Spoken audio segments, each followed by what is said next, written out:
সম্প্রতি যুক্তরাজ্যের driving licence কর্তৃপক্ষ DVLA driving and vehicle licence agency বিস্ময়কর তথ্য প্রকাশ করেছে। বর্তমানে দেশজুড়ে 1,40,000-এরও বেশি চালক রয়েছেন যাদের ড্রাইভিং লাইসেন্স বাতিল হয়েছে, অর্থাৎ গড়ে প্রতি 374 জন ড্রাইভারের মধ্যে একজন এখন আইনিভাবে রাস্তায় গাড়ি চালানোর অনুমতি হারিয়েছেন। এই নিষেধাজ্ঞাগুলোর পেছনে রয়েছে একাধিক কারণ, বিশেষ করে যারা বেপরোয়া গাড়ি চালান, নিয়মিত স্পিড লিমিট অমান্য করেন কিংবা মোবাইল ফোন ব্যবহার করে গাড়ি চালান, তাদেরই লাইসেন্স বাতিল হচ্ছে বেশি। অনেকের আবার লাইসেন্সে 12 বা ততোধিক পয়েন্ট জমে যাওয়ায় স্বয়ংক্রিয়ভাবেই বাতিলের মুখে পড়ছে। কারো কারো ক্ষেত্রে এটি অস্থায়ী 6 মাস থেকে 2 বছর পর্যন্ত নিষেধাজ্ঞা কার্যকর হতে পারে।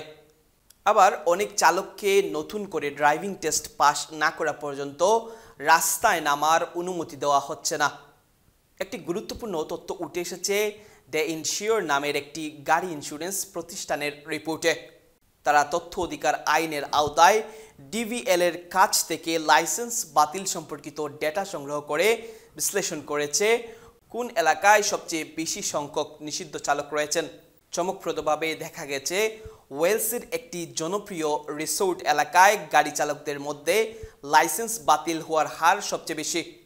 এই এলাকায় গড়ে প্রতি 148 জন চালকের মধ্যে একজন নিষিদ্ধ, যা জাতীয় গড়ের তুলনায় দ্বিগুণেরও বেশি। এই পরিস্থিতি বিশেষজ্ঞদের চিন্তিত করছে, কেননা পর্যটক প্রধান এই অঞ্চলে এমন প্রবণতা দুর্ঘটনার ঝুঁকি আরও বাড়াতে পারে। এই বিশাল সংখ্যক নিষিদ্ধ চালকের সংখ্যা সামনে আসায় ট্রাফিক নিরাপত্তা নিয়ে নতুন করে আলোচনা শুরু হয়েছে। বিভিন্ন সড়ক নিরাপত্তা সংস্থা এবং আইন প্রয়োগকারী কর্তৃপক্ষ আরও কঠোর পদক্ষেপ নেওয়ার পক্ষে মত দিচ্ছেন।